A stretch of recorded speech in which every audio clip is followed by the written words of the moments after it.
Hello everyone, welcome to Mithilesh commerce classes. Mithilesh commerce classes में आप सभी का स्वागत है। आज हम अपने न्यू टॉपिक को रिग्रेशन को पढ़ने जा रहे हैं। रिग्रेशन क्या होता है कि इसको कब परिभाषित किया गया था। इसको एक फ्रांसीसी के जो गणितज्ञ थे, जो कि फ्रांसीसी गाल्टन, उसको 1877 में इसको स्थापित किया गया था, यानी इसको डेफिनेशन दी गई थी। रिग्रेशन क्या होता है इसके बारे में बताया गया था। अब फादर ऑफ द रिग्रेशन होता है, वो भी हमारे फ्रांसीसी गाल्टन को माना जाता है। The correlation coefficient is merely concerned with the determine how strongly or closely two variables are the linear related, where regression is used to determine the extract of the functional relationship between two or more variables and to make prediction of the one variable on the basis of the one and more other variable। यानी सहसंबंध गुणांक के लिए बताता है कि दो चर राशियां किस हद तक रेखीय संबंध है, यानी किस हद तक वो लीनियर रिलेटेड है। ये कौन बताता है? कोरिलेशन। लेकिन रिग्रेशन क्या बताता है कि इसमें दो जो चर राशियां हैं, टू वेरिएबल है, उनके मध्य जो भी फंक्शनल रिलेशनशिप है या डिटरमाइन जो फंक्शनल जो रिलेशनशिप है उसको पता चलता है कि इसमें रिग्रेशन के द्वारा हम एक चर राशि एक चर राशि के मान के आधार पर दूसरे चर राशि का अनुमान लगाया जाता है। यानी एक चर राशि हमारे पास इसमें डिपेंड दी होती है, जिसको हम इनडायरेक्ट यानी इंडिपेंडेंट वेरिएबल बोलते हैं। उसके आधार पर हम जो डिपेंडेंट जो वेरिएबल है उसका अनुमान हम लगा सकते हैं। आगे देखेंगे, in regression analysis the depend variable is called regressed. यानी जो हमारे जो डिपेंड वेरिएबल है उसको हम क्या बोलेंगे? Regressed. And the explain and independent जो variable is called regressor and the predictor and the explanatory. जो हमारा जो इंडिपेंडेंट जो वेरिएबल है उसको हम रिग्रेसर, प्रीडिक्टर और एक्सप्लेनेटरी कहते हैं। लेकिन जो हमारा जो डिपेंडेंट जो वेरिएबल है उसको हम रिग्रेसड या एक्सप्लेन्ड क्या बोलेंगे? उसको हम कहते हैं। Correlation precedes the regression because if the relationship between the variable is not sufficiently strong, there would appear no sound base for prediction if r बराबर plus minus 1 the regression line fit। यानी जो हमारा जो सबसे पहले क्या करेंगे, हम रिग्रेशन निकालने के लिए हमें क्या किसकी जरूरत होती है? हमें सहसंबंध की जरूरत होती है। जब हमारा सहसंबंध निकाला जाता है तो उसकी जो हाई डिग्री यानी उसका जो हाई डिग्री है तो उसको हम निकालने का औचित्य है। नहीं तो यदि उस दो चर के मध्य यदि हाई डिग्री यदि कोरिलेशन नहीं होता है तो उसको मध्य हमारा रिग्रेशन निकालने का कोई औचित्य नहीं होता। यानी यदि हमारा हाई डिग्री है यानी r बराबर प्लस माइनस 1 हो तो उसमें जो रिग्रेशन निकालते हैं वो क्या होती है? बेस्ट ऑफ लाइन, यानी समकोण के लिए सर्वोत्तम रेखाएं मानी जाती है। लेकिन यदि हमारा r बराबर 0 हो तो प्रत्येक बन रेखाएं क्या नहीं होती है? उत्तम नहीं मानी जाती है, यानी वो पुअरली यानी हमारा कमजोर मानी जाती है। देखें, जैसे इफ r बराबर plus minus 1 the regression line fit the data perfectly. If r is nearly यानी नियरली किसके पास है? Plus 1 and -1 the regression line continue a very good explanation of the data। यानी उसमें क्या होता है कि समकोण का सर्वोत्तम रेखाएं होती है।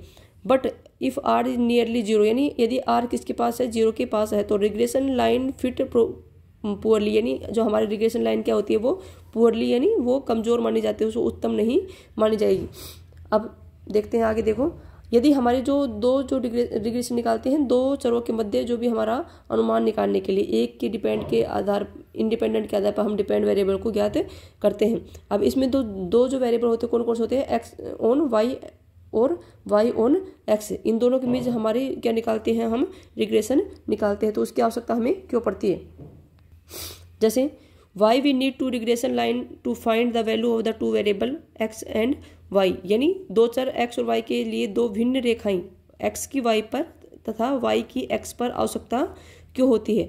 इसके लिए वह प्रतिगमन रेखाएं जो हमारे x के दिए हुए मान के आधार पर जब हम क्या करते हैं y का अनुमान लगाने के लिए प्रयुक्त होती है, या फिर उसे y के मान के आधार पर x का अनुमान लगाने के लिए प्रयुक्त नहीं किया जाता। यानी ये कोई जरूरी नहीं है कि हमारा फॉर एग्जाम्पल जैसे हमारा प्रोडक्शन फसल का क्या हो रहा है? अच्छा हो रहा है, तो ये कोई जरूरी नहीं है कि उसके लिए फसल का यानी वर्षा का होना जरूरी नहीं है। लेकिन यदि हमारा वर्षा यदि अच्छी हो रही है तो उसका अर्थ क्या होता है कि देखो आप ऐसे समझो, यदि हमारा प्रोडक्शन है अच्छा हो रहा है तो उसको हम ये अनुमान लगा सकते हैं कि वो वर्षा अच्छी हुई होगी तभी हमारा प्रोडक्शन अच्छा होता है। लेकिन यदि हमारी वर्षा अच्छी होती है तो ये हम अनुमान नहीं लगा सकते कि वर्षा अच्छी हो रही है तो प्रोडक्शन होगा ही होगा। यानी हमारा एक्स और वाई के लिए हमें क्या निकालना चाहिए? पृथक रूप से समीकरणों की हमें आवश्यकता होती है। ठीक है, जैसे दूसरे एग्जाम्पल समझो कि ये कोई जरूर यदि किसी भी कोई फैमिली है, फैमिली का यदि इनकम बढ़ती है ठीक है ना। तो उसका एक्सपेंड क्या होगा, बढ़ेगा कि नहीं बढ़ेगा। इनकम बढ़ेगी तो एक्सपेंड यानी उसका खर्च बढ़ेगा, लेकिन ये जरूरी नहीं है कि यदि खर्चा बढ़ रहा है तो उस फैमिली की इनकम बढ़े ही बढ़े, ये कोई जरूरी नहीं है। इसलिए एक्स की वाई पर और वाई की एक्स पर अलग अलग समीकरणों द्वारा हम क्या निकालते हैं, रिग्रेशन निकालते हैं। ओके, आई होप आपको अच्छे से समझ में आ गए होगा यहाँ तक कि हमें रिग्रेशन की आवश्यकता क्यों पड़ती है, इसका हम क्या किस लिए यूज किए जाते हैं। ठीक है, आगे हम रिग्रेशन निकालने की मेथड को आगे पढ़ेंगे। जैसे पहले हम पढ़ेंगे रिग्रेशन इक्वेशन यानी समीकरण, जब मैंने बताया था कि हम दोनों के लिए अलग अलग समीकरण निकालेंगे। तो regression equation of X on Y यानी एक्स का वाई पर प्रतिगमन समीकरण, इसको हम किस फॉर्मूले द्वारा हम निकालते हैं रिग्रेशन। तो यदि हमारे पास यदि एक्स का मान दिया हुआ है, एक्स बार का मान दिया हुआ है ना, और हम किसका निकालना है, वाई का निकालना है, तो हम कौन से निकालेंगे, regression equation of Y on X यानी वाई का मान निकालना है तो वाई को वाई ऑन एक्स निकालेंगे। यदि हमें एक्स का मान निकालना है तो एक्स ऑन वाई। अब देखो फर्स्ट देखो इसमें x माइनस एक्स बार, देखो x का y पर प्रतिगमन समीकरण निकालेंगे तो इसमें x माइनस एक्स बार यानी x का समांतर माध्य बराबर bxy क्या होता है इसमें, regression x on y, bxy बराबर y माइनस वाई बार। देखो इसमें ऐसे याद रखो कि x ऑन y यानी x का मान हमें निकालना है, रिग्रेशन निकालनी है, तो x माइनस एक्स बार में बराबर bxy, जो x का निकालेंगे तो x क्या रखेंगे इसमें, पहले रखेंगे bxy y माइनस वाई बार, क्योंकि हमें क्या निकालना है, y का मान निकालना है किसके आधार पर, हमारे जो इंडिपेंडेंट जो वेरिएबल है x के आधार पर। अब bxy बराबर regression coefficient of the x on y, x का y पर प्रतिगमन गुणांक। अब जो हमारा जो bxy है इसको हम कैसे सोल्व करेंगे, यदि हमारे bxy यदि पेपर में यदि क्वेश्चन में bxy यदि डायरेक्ट इसकी वैल्यू नहीं दी जाती है, तो यदि हमारे स्टैंडर्ड x स्टैंडर्ड y की वैल्यू दी जाती है, कोरिलेशन की वैल्यू दी जाती है, तो हम इसको bxy को कैसे गणना करेंगे, वो कैसे करेंगे, bxy बराबर r multiply standard of x divide by standard of y। ठीक है ना, यानी स्टैंडर्ड ऑफ x यानी x का परिमाप विचलन और y स्टैंडर्ड ऑफ y बराबर y का परिमाप विचलन। r किसको डिनोट करते हैं, सहसंबंध यानी कोरिलेशन को। तो अब यदि हम इसमें क्या होता है कि यदि हमें r भी यदि दिया हुआ नहीं है, यदि x या x बार का इनका यदि मान दिया हुआ है, तो हम r को कैसे निकालेंगे, इसमें x minus X bar y minus Y bar divide by n multiply standard of x and standard of y। अब इसको मल्टीप्लाई, देखो ये r है ना, r का मान ये है। अब मल्टीप्लाई स्टैंडर्ड ऑफ x, जो स्टैंडर्ड ऑफ x ये इधर स्टैंडर्ड ऑफ x या स्टैंडर्ड ऑफ y, आप इसको याद रखो, मेन ये वाला फॉर्मूला है bxy निकालने के लिए। फिर यदि bxy यदि हमारे पास x और y के माध्यम से यदि निकालते हैं तो standard of X Y divide by N minus standard sigma x divide by N multiply sigma y divide by N, इसका whole under root whole divide sigma y square divide by N minus sigma y divide by N का whole square. यदि हमें अज्यूमीन के आधार पर यदि deviation निकालना है तो sigma dx dy divide by N minus sigma dx divide by N multiply sigma dy divide by N, इसका होल डिवाइड करके sigma dy square divide by N minus sigma dy divide by N का whole square. ठीक है ना, लेकिन हमारा सबसे ज़्यादा फॉर्मूला ये वाला फॉर्मूला यूज होने वाला है आगे क्वेश्चनों में निकालने के लिए। डायरेक्ट हमें फॉर्मूला भी पूछ सकते हैं। ठीक है, ऐसे ही यदि हम क्या निकालेंगे, y ऑन x का प्रतिगमन समीकरण निकालेंगे तो y का निकालने के लिए y बराबर वाई बार यानी y हमारा जो एक्चुअल में जो है उसको में से y माइनस वाई बार यानी अनुमानित y का अनुमानित मूल्य बराबर by(x) यानी coefficient of the regression on y on x minus X bar यानी x हमारा जो वास्तविक जो है वो मूल्य और x बार यानी जो हमारा x का अनुमानित मूल्य है, दोनों को हम इसमें लेते हैं। अब यही ऐसे ही हमारे क्या निकालेंगे, by(x) कैसे निकालेंगे, r बराबर sigma y divide by sigma x। ऐसे ही जो हमने यहाँ बताया है वैसे ही हमें यहाँ पे फॉर्मूला को याद करना है, लेकिन सबसे ज़्यादा फॉर्मूला यूज कौन सा होता है, ये वाला फॉर्मूला by(x) बराबर r यानी हमारा correlation sigma y divide by sigma x। जब हमारा r का मान नहीं दिया होता है तब हम इस फॉर्मूले को यूज लेते हैं। ओके, आई होप दोनों जो फॉर्मूले हैं आपको अच्छे से समझ में आ गए होंगे। जो हमारा x ऑन y कैसे निकाला जाता है और y ऑन x कैसे निकाला जाता है, इसका जो मेन फॉर्मूला है ये वाला फॉर्मूला और ये वाला फॉर्मूला। ठीक है ना, दोनों याद रखना है। ठीक है ना, या तो सभी रख सकते हैं, लेकिन ये दोनों बहुत ही इंपॉर्टेंट है, इनके द्वारा हम क्वेश्चन का आंसर निकालने की कोशिश करेंगे आगे। अब आगे देखते हैं property of the regression coefficient, यानी हमारे जो प्रतिकूल गुणांक के क्या है गुणधर्म। ये यहाँ पे हमारे जो NTU जैसे नेट एग्जाम हो, कोई भी एग्जाम हो जहाँ पे ऑप्शनल जो क्वेश्चन आते हैं उसमें ये प्रॉपर्टी से क्वेश्चन जरूर ही पूछा जाता है। यदि रिग्रेशन में पूछा जाता है तो प्रैक्टिकल पूछे ना पूछे, लेकिन इसमें जो हमारा प्रॉपर्टी है उससे क्वेश्चन जरूर ही पुटअप किया जाता है। अब जैसे प्रॉपर्टी कौन कौन से होते हैं कोफिशिएंट ऑफ रिग्रेशन के लिए, फर्स्ट प्रॉपर्टी है both the regression coefficient should be of same sign, यानी दो प्रतिगमन गुणांकों के चिन्ह समान होने चाहिए। जो भी हमारा जो प्रतिगमन जो गुणांक कोफिशिएंट ऑफ द रिग्रेशन है उसके जो चिन्ह क्या होने चाहिए, दोनों के समान होने चाहिए, ठीक है ना। जैसे BXY मल्टीप्लाई BYX, ये क्या निकालेंगे इसमें सहसंबंध। देखो यहाँ देखो आप, ये क्या है आर स्क्वायर यानी R का स्क्वायर बराबर BXY मल्टीप्लाई BYX, इन दोनों का क्या होगा मल्टीप्लाई होगा, तो हमारे क्या होगा R स्क्वायर यानी हमारा रिग्रेशन, ठीक है ना।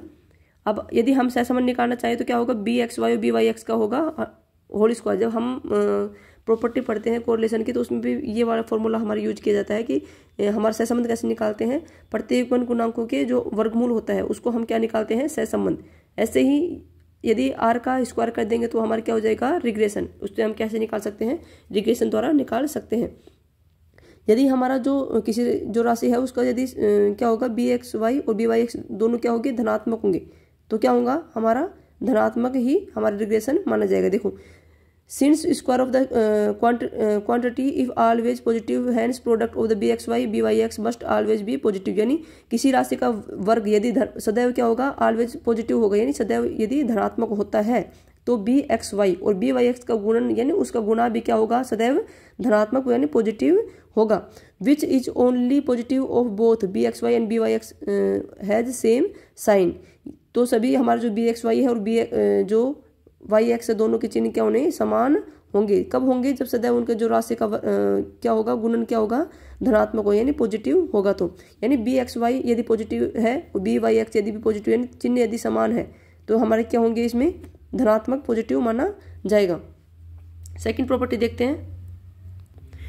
सेकंड प्रॉपर्टी वो है if the both regression coefficient are positive then correlation coefficient is also taken positive, and if both regression coefficient are negative then coefficient of the correlation is also taken as negative, यानी यदि दो प्रतिगमन गुणांकों के चिन्ह धनात्मक हो तो सहसंबंध गुणांक का चिन्ह भी धनात्मक होगा। मैंने बता दिया यदि दो जो रिग्रेशन है उनके जो गुणांक है यानी उनका जो गुणनफल है वो क्या होगा पॉजिटिव होगा, तो हमारा कोरिलेशन भी क्या होगा पॉजिटिव। क्योंकि कोरिलेशन कैसे निकाला जाता है, जो हमारे सहसंबंध गुणांकों सहसंबंध है उसके क्या होता है गुणांकों का वर्गमूल निकाला जाता है। तो यदि वो दोनों पॉजिटिव होंगे तो ऑब्वियसली हमारा जो सहसंबंध गुणांक भी क्या होगा पॉजिटिव। यदि दो प्रतिगमन गुणांकों के चिन्ह ऋणात्मक है यानी वो क्या होंगे नेगेटिव होंगे, तो हमारे सहसंबंध गुणांक भी किस पे डिपेंड करता है रिग्रेशन पे। तो दोनों यदि नेगेटिव होंगे तो सहसंबंध गुणांक भी क्या होगा नेगेटिव होगा, ठीक है ना। थर्ड प्रॉपर्टी क्या है, दो both regression coefficient are independent of the change of the origin, but if the change of the scale is in X and Y are not identical, they depend on the change of the scale. If the change in the scale is X and Y is identical, the regression coefficient are independent of the change of the scale also, यानी दो प्रतिगमन जो गुणांक है वो मूल बिंदु में परिवर्तन से प्रभावित नहीं होते हैं, यानी इफेक्ट नहीं पड़ता है उसको चेंज ऑफ ओरिजिन से, उसको कोई इफेक्ट नहीं पड़ता है मूल बिंदु में परिवर्तन। यानी किसी भी राशि में यदि प्लस माइनस करने पर जो हमारे इफेक्ट पड़ते हैं जो भी वेरिएबल पे उस पर हम क्या कहेंगे मूल बिंदु में परिवर्तन। लेकिन यदि किसी भी राशि है कोई भी वेरिएबल है उसमें यदि हम मल्टीप्लाई या डिवाइडेशन यदि करके यदि हमारा कोई भी राशि पे यदि इफेक्ट पड़ता है तो उसको हम क्या करेंगे चेंज ऑफ स्केल यानी पैमाने में परिवर्तन। तो हमारा जो रिग्रेशन है उसमें ये प्रॉपर्टी दी गई है कि इसमें जो चेंज ऑफ स्केल से इस पर कोई इफेक्ट पड़ने वाला नहीं होता है, लेकिन इसमें चेंज ऑफ जो स्केल है चेंज ऑफ ओरिजिन से इसमें इफेक्ट नहीं पड़ता है, लेकिन जो चेंज ऑफ स्केल है उसके द्वारा हमारे रिग्रेशन में क्या होता है प्रभावित पड़ता है, ठीक है। देखो हिंदी में समझो, दो प्रतिगमन गुणांक मूल बिंदु परिवर्तन से प्रभावित नहीं होते, किंतु एक्स तथा वाई में पैमाने में परिवर्तन के एक समान न हो तो प्रतिगमन गुणांक पैमाने परिवर्तन से प्रभावित होते हैं। यानी जो हमारे जो चेंज ऑफ स्केल है उसमें क्या नहीं होना चाहिए चेंज समान नहीं होना चाहिए, तो हमारा जो कोफिशिएंट ऑफ जो रिग्रेशन है उसके में क्या होगा प्रभावित, तो पैमाने में परिवर्तन से प्रभावित होते हैं। यदि एक्स और वाई में पैमाने में परिवर्तन एक समान हो तो प्रतिगमन जो गुणांक है पैमाने में परिवर्तन से प्रभावित रहते हैं। यानी इसको समझो, इसमें समझने बात ये क्या है कि इसमें जब चेंज ऑफ द ओरिजिन है यानी मूल बिंदु में परिवर्तन उसमें इफेक्ट पड़ता है, कोई भी चेंज होता है तो उसको उससे हमारे रिग्रेशन में कोई प्रभाव नहीं पड़ता है। लेकिन जब हमारा चेंज ऑफ द स्केल है उसमें यदि हमारा जो परिवर्तन है वो समान परिवर्तन होता है, दोनों चरों में क्या होता है, समान परिवर्तन होता है, उससे भी हमारा कोई भी इफेक्ट पड़ने वाला नहीं है, पैमाने उसमें चेंज होने वाला नहीं है। लेकिन यदि चेंज ऑफ द स्केल यदि असमान रूप से यदि इफेक्ट डालता है, ठीक है ना, रिग्रेशन के ऊपर, तो उससे हमारा क्या होगा, उससे हमारा जो परिवर्तन है वो क्या होगा, प्रभावित होगा। इसका कहने का तीसरी प्रॉपर्टी का अर्थ ये होता है। 3 हमने प्रॉपर्टी पढ़ी है। पहले हमने पढ़ी है कि यदि 2 प्रतिगुण जो गुणांक है उसके चिन्ह क्या होंगे, समान होंगे, ठीक है ना, क्या होने चाहिए, उनके चिन्ह समान होने चाहिए। यदि एक धनात्मक होगा तो दूसरा क्या होगा, धनात्मक होगा। सेकंड हमने पढ़ा था कि जो 2 प्रतिगुण गुणांक है चिन्ह धनात्मक है तो सहसंबंध गुणांक भी धनात्मक होगा, यदि चिन्ह यदि नेगेटिव है तो कोरिलेशन भी क्या होगा, नेगेटिव। तीसरा हमने पढ़ लिया कि चेंज ऑफ द ओरिजिन है, यदि इसमें क्या होता है, चेंज ऑफ ओरिजिन से इसमें कोई भी इफेक्ट पड़ने वाला नहीं है रिग्रेशन में। और जो हमारा रिग्रेशन में जो समान रूप से यदि क्या होता है, पैमाने में परिवर्तन होता है तो उससे भी हमारे कोफिशिएंट ऑफ द रिग्रेशन पे कोई प्रभाव नहीं पड़ता है। लेकिन असमान रूप से यदि हमारा क्या होता है कि इसमें इफेक्ट डालता है रिग्रेशन पर, तो वो हमारा इसमें पैमाने में परिवर्तन से प्रभावित होता है। अब आगे अपनी 4th वाली प्रॉपर्टी पढ़ेंगे, आगे देखते हैं। आई होप आपको तीनों जो प्रॉपर्टी मैंने अब तक समझाई वो आपको अच्छी तरीके से समझ में आ गई होगी।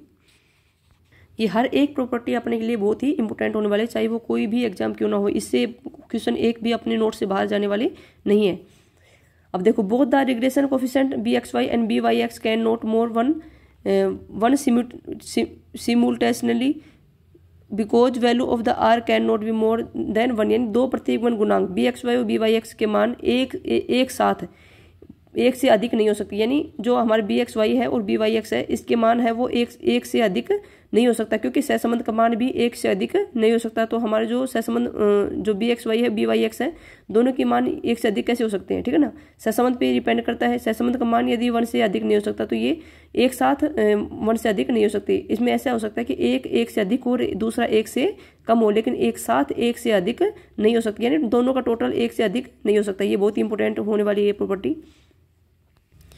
5वीं प्रॉपर्टी है regression coefficient denote the rate of the change byx given the rate of the change of the y with repeated to x and bxy given the rate of the change of x with respectively to y। यानी जो प्रतिगुण जो गुणांक वो किसकी दर को मापते हैं, यानी वो किसकी दर को मापते हैं, चेंज यानी परिवर्तन की दर को मापते हैं। इसमें byx यानी x के सापेक्ष, अब देखो byx है, इसमें x इसके सापेक्ष हमारी y में क्या परिवर्तन हुआ इसको दर को मापते हैं।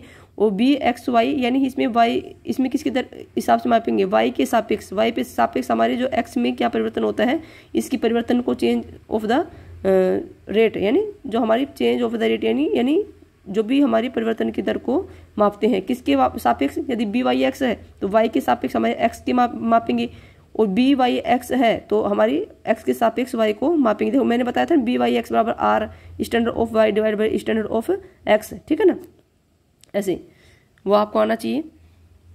अगली 6 वाली प्रॉपर्टी देखते हैं। अब देखो, प्रतिगुण गुणांक परिवर्तन की दर को मापते हैं, यानी change of the rate of the change मापते हैं। इसमें byx बराबर x के सापेक्ष, यानी x के सापेक्ष हमारे y की परिवर्तन की दर को मापेंगे।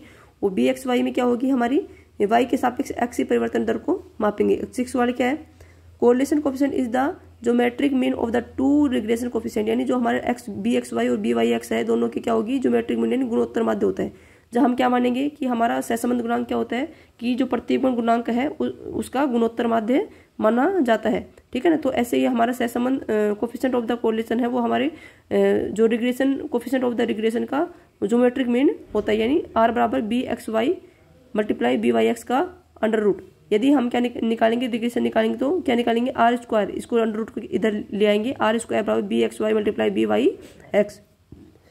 ओके, अब तक हमने जो पढ़ी है वो पढ़ी है property of the regression coefficient यानी प्रतिगुण गुणांकों के गुणधर्म। अब क्या पढ़ेंगे, property of the regression line यानी प्रतिगुण रेखाओं के गुणधर्म। जो रिग्रेशन जो लाइन है उसकी प्रॉपर्टी क्या होती है। देखो, the arithmetic mean of the X and the arithmetic mean of the Y line of the regression line. जो हमारी जो रिग्रेशन लाइन यानी प्रतिगुण जो रेखाएं हैं उसके ऊपर हमारे जो एक्स का जो समांतर माध्य और जो वाई का समांतर माध्य क्या होते हैं इसके ऊपर ही हमें मिलते हैं। लाइन इसकी रिग्रेशन लाइन पे ही होती है। On the solving the 2 regression line simultaneously यानी एक साथ, यानी 2 जो प्रतिगुण जो रेखा है उसको एक साथ the value of the X and Y, so calculate given the mean of the X and mean of the Y, यानी एक्स और वाई की समांतर माध्य प्रतीकबंध रेखाओं पर ही स्थित होते हैं। दोनों प्रतीकबंध रेखाओं को एक साथ हल करने पर, यानी सिमुलेटेशनली जो इसमें सोल्व करते हैं, तो जो एक्स और तथा वाई के मान प्राप्त होते हैं वही उसके समांतर माध्य होते हैं। देखो जो हमारी रिग्रेशन लाइन है, रिग्रेशन लाइन के लिए हम क्या करेंगे, दो जो रेखाएं हैं उसको एक साथ जब हल करेंगे तो हल करने पर जो भी हमारे एक्स बार और वाई बार आते हैं उसको ही हम क्या बोलेंगे, उसको ही हम एक्स का समांतर माध्य और वाई का समांतर माध्य बोलेंगे, जो कि हमारे प्रतीकबंध जो रेखाएं हैं उस पर ही हमारी स्थित होती है। सेकंड देखते हैं, इफ आर बराबर 0 the two regression line are the perpendicular to each other, यानी यदि r बराबर 0 होता है तो दोनों प्रतीकबंध रेखाएं एक दूसरे की क्या होती है, लंबवत, क्या होती है, लंबवत, यानी ये क्या होती है 90 डिग्री का कोण बनाती है। थर्ड देखते हैं, देखो ये वाली प्रॉपर्टी बहुत ज्यादा बार आई हुई है क्वेश्चन में कि r बराबर 0 हो तो हमारी रिग्रेशन लाइन क्या कैसे होगी, एक दूसरे पे लंबवत, ठीक है ना। थर्ड है, if the two regression line are the identical the correlation between the variable is perfect r बराबर +-1, यानी जब दो प्रतीकबंध रेखाएं एक समान आती है तो दोनों चर राशियों के मध्य पूर्ण सहसंबंध प्राप्त होता है। देखो मैंने पहले बताया था, यदि r perfect high degree correlation हो गया, यानी r बराबर +-1 होगा तो दोनों जो प्रतीकबंध रेखाएं क्या होगी, एक समान होंगी, यानी उसमें क्या होगी, हमें उसको अच्छी तरीके से उसको क्या कर सकते हैं, गणना सर्वोत्तम मानी जाती हैं। ऐसे ही यदि दो प्रतीकबंध रेखाएं यदि एक समान आती है तो उसके लिए हमारे क्या होगा, सहसंबंध क्या होगा, पूर्ण सहसंबंध, यानी परफेक्ट कोरिलेशन होगा, ठीक है ना। दो चर के मध्य पूर्ण सहसंबंध प्राप्त होता है। जब कब प्राप्त होता है, जब दोनों रेखाएं क्या होती है, समान, लेकिन जब दोनों रेखाएं क्या होगी, एक दूसरे के लंबवत होगी तो r बराबर क्या होगा, r बराबर 0, क्या होगा 0, ठीक है ना। इसको ऐसे रखो याद है कि r बराबर 0 कब होता है कि दो प्रतीकबंध रेखाएं क्या होती है, एक दूसरे के लंबवत होती है, ठीक है ना। लेकिन जब दोनों प्रतिबंध रेखा यदि एक दूसरे क्या है, समान आती है, एक दूसरे के ऊपर नीचे समान आती है तो उस पर क्या होगा, सहसंबंध क्या होगा, r बराबर +-1, यानी पूर्ण सहसंबंध पाया जाता है। आई होप आपको जो रिग्रेशन है उसके बारे में हमने आपको रिग्रेशन के बारे में बताया है कि इसकी आवश्यकता क्यों पड़ती है, इसके कौन कौन से समीकरण होते हैं, इसके कौन कौन से फॉर्मूले होते हैं। फॉर्मूले जो मैंने बताए हैं, दो फॉर्मूले जो इसमें सबसे इंपॉर्टेंट है, BXY एंड जो BYX है, x ऑन y यानी x का y पे प्रतीकबंध और y ऑन x यानी y का x पे प्रतीकबंध, जो दोनों जो फॉर्मूले हैं उनको याद रखना है। Property of the regression coefficient, यानी जो प्रतीकबंध गुणांकों के जो गुणधर्म है उनको हमें याद रखना है, बहुत ही इंपॉर्टेंट है प्रॉपर्टी। और property of the regression line होती है, जो रिग्रेशन जो लाइन यानी प्रतीकबंध रेखाओं के जो गुणधर्म है उन सभी को मैंने बहुत ही डीप में और अच्छे तरीके से समझाने का प्रयास किया है। आई होप, मेरे को ऐसी आशा है कि आपको अच्छे समय में आ गए हो। क्लास अच्छी लगे तो अपने फ्रेंड्स के साथ शेयर करना, क्लास को लाइक और सब्सक्राइब करना, बेल आइकन में जो ऑल नोटिफिकेशन वाली जो घंटी है उसको ऑन करना, ताकि जब न्यू क्लास अपलोड करते रहेंगे आगे अब तो आपको उसको टाइम टू टाइम आपको मिलती रहे। थैंक यू इतना प्यार और सपोर्ट देने के लिए, धन्यवाद। इससे पहले हमने आपको पूरी यदि आपको हमारे प्लेलिस्ट में जाके इनकम टैक्स को कोई भी यदि चैप्टर देखना है विद रिकमेंडमेंट, यानी जो भी हमारा संशोधन हुआ है उसके अकॉर्डिंग, तो हमने पूरी इनकम टैक्स और GST आपको पहले पढ़ा चुके हैं। अब आपको स्टैटिक्स 2-3-4 टॉपिक लगभग पढ़ा चुके हैं। आगे यदि आपको क्लास को करना है तो हमें कमेंट्स नोट्स में कमेंट्स करना कि अपने स्टैटिक्स बढ़ाएंगे। स्टैटिक्स बढ़ाने के बाद अपनी जो जैसे ऑडिट है ना, और जैसे फाइनेंस अकाउंट है ना, कॉर्पोरेट अकाउंट है, कॉस्ट अकाउंट है, सभी आपको डेली आपको क्लासें मिलती रहेंगी, ठीक है। अदर्स भी कोई भी कॉमर्स सब्जेक्ट संबंधित जो कोई भी हमें सब्जेक्ट पढ़ना है तो आप हमें सजेस्ट कर सकते हैं, ठीक है। Thank you.